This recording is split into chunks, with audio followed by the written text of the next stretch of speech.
नमस्ते दोस्तों, कहानियाँ दिल की में स्वागत है। आज की कहानी का नाम है बोरिंग रोड की आखिरी बिक्री। ये पटना की एक उमस भरी अगस्त की शाम थी। बोरिंग रोड अपनी हमेशा की तरह की हलचल से गूंज रहा था। ऑटो रिक्शा की हॉर्न, सड़क विक्रेताओं की आवाजें और हवा में तली हुई समोसों की खुशबू। इसी भीड़ में खड़ा था शंभुनाथ, 58 साल का दुबला पतला आदमी, जिसका धूप से झुलसा चेहरा और पुरानी गांधी टोपी के नीचे छुपा रहता था। वह एक लकड़ी की गाड़ी से चूड़ियां, लॉकेट और छोटी छोटी चीजें बेचता था, जो पाटलिपुत्र कॉलोनी की मोड़ में खड़ी थी। हर कोई शंभू को जानता था। वह पिछले 20 सालों से वही था। बच्चे उसे चाचा चूड़ियां कहते थे और उसकी सबसे भरोसेमंद सहायक थी छोटी, 10 साल की एक अनाथ बच्ची, जो बदले में खाना और सुरक्षा के लिए उसे मदद करती। उस रात शंभू घर नहीं लौटा। अगली सुबह एक नगर निगम के सफाई कर्मचारी ने उसकी लाश गाड़ी के पीछे पड़ी पाई। उसकी गर्दन में हरे रंग की कांच की चूड़ियों का टुकड़ा धंसा हुआ था। उसके कुर्ते पर खून की सूखी धारें थी। गाड़ी वैसी की वैसी थी, सामान जस का तस, कुछ भी चोरी नहीं हुआ। इंस्पेक्टर रेणु झा घटनास्थल पर भीड़ के इकट्ठा होने से पहले पहुंच गई। उन्होंने लाश को, गाड़ी को और आसपास का माहौल देखा। कुछ ठीक नहीं लगा। एक मामूली बूढ़ा विक्रेता, उसे कोई क्यों मारेगा? उन्हें बुदबुदाया। छोटी दूर से डरी सहमी आंखों से सब कुछ देख रही थी। उस दिन बाद में रेणु ने आसपास के लोगों से पूछताछ की। ज्यादातर ने कुछ खास नहीं देखा था, लेकिन श्रीमती ललिता प्रसाद, जो एक सेवानिवृत्त स्कूल टीचर थी, उनकी बालकनी से कुछ इलाका दिखता था। उन्होंने कुछ देखा था। 2 रात पहले उन्होंने चाय की चुस्की लेते हुए कहा, मैंने शंभू को एक लंबे आदमी को एक पीला लिफाफा देते देखा।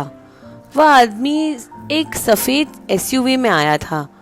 शंभू घबराया हुआ लग रहा था।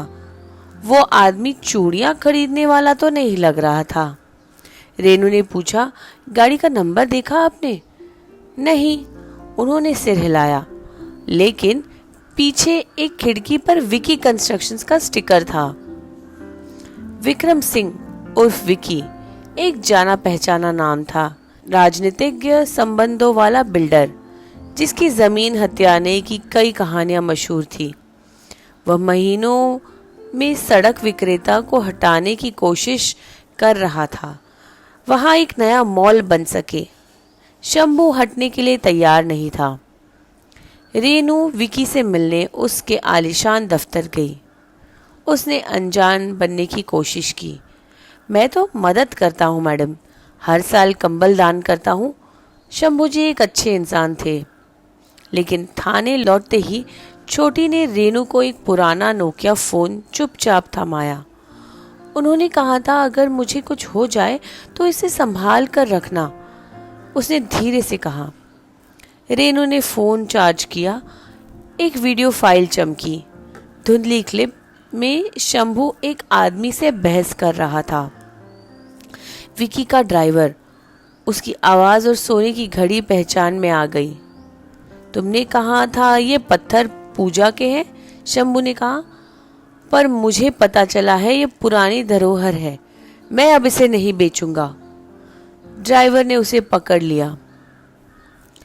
अब बहुत देर हो चुकी है बूढ़े, ज्यादा बोलते हो तुम, बहुत, इतना ही काफी था। 2 दिन बाद पटना पुलिस ने विक्रम सिंह और उसके ड्राइवर को गिरफ्तार कर लिया। विक्रम के फार्म हाउस में एक छुपा कमरा मिला, जहां वह नालंदा की चोरी की गई मूर्तियां और पत्थर बरामद हुए। शंभू को अंतिम संस्कार में छोटी ने उसकी तस्वीर को कस के पकड़ रखा था। उसकी आंखें सूख गई थी। रेणु उसके पास ही खड़ी थी। वो चूड़ियों के लिए नहीं मरे ना? छोटी ने पूछा।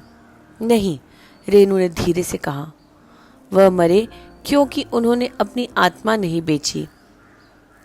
और इस तरह बोरिंग रोड फिर से अपने पुराने अंदाज में जीने लगा।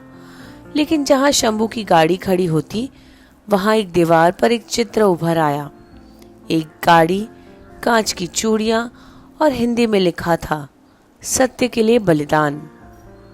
हमें उम्मीद है आपको ये कहानी पसंद आई हो। Please do like, share and subscribe. Thank you.